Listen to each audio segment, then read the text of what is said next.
গুৰু ব্ৰহ্মা গুৰু বিষ্ণু গুৰুদেব মহেশ্বৰ গুৰু সাক্ষাৎ পৰম ব্ৰহ্ম তস্मै শ্ৰী গুৰুদেব নমঃ। গুৰু ব্ৰহ্মা গুৰু বিষ্ণু গুৰুদেৱ মহেশ্বৰ পৃথিৱীখনৰ অনাদি কালৰ পৰা যেতিয়া পৃথিৱী সৃষ্টি হৈছিলে তেতিয়াৰ পৰা ব্ৰহ্মা বিষ্ণু আৰু মহেশ্বৰৰ লগত মহেশ্বৰ মানে শিৱ ব্ৰহ্মা বিষ্ণু আৰু শিৱৰ লগত তুলনা কৰিছে এজন শিক্ষকক হয়নে। এতিয়া আজি শিক্ষক দিৱস পালন কৰিবলৈ আমি লৈছোঁ। আজি হৈছে 64 সংখ্যক শিক্ষক দিৱস।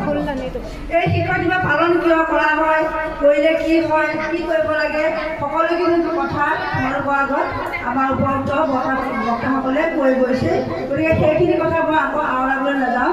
মই এটা কথাই ক'ব বিচাৰিছোঁ তোমালোকক যে শিক্ষক বুলি কওঁতেই প্ৰথমতে আহিব আমাৰ মাতৃসকল।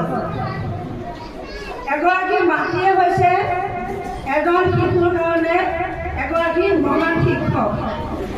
নিজৰ মাকগৰাকীৰ ওচৰতে আমি মাতৃৰ ওচৰতে আমি প্ৰথম কথা ক'বলৈ শিকোঁ আৰু মাতৃৰ ওচৰতে আমি অ আ ক খ পাঠ আমি পঢ়োঁ। তাৰপিছত আমি বিদ্যালয়লৈ আহোঁ আৰু বিদ্যালয়ত এয়া হৈছে আনুষ্ঠানিক শিক্ষা।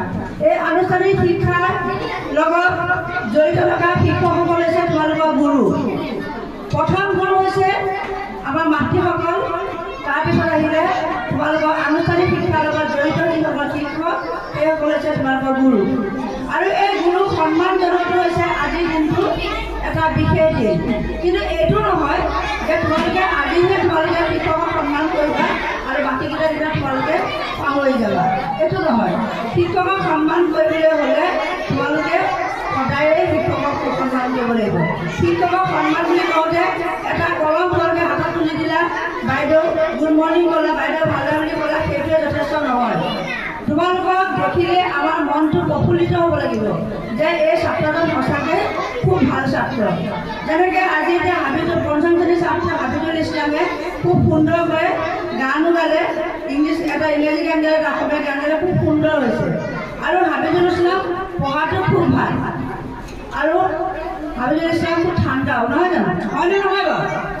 গতিকে তেনেকুৱা ছাত্ৰক লৈ আমি যাতে গৰ্ব কৰিব পাৰোঁ, তোমালোকৰ লৈ যাতে আমাৰ গৰ্ব হয়।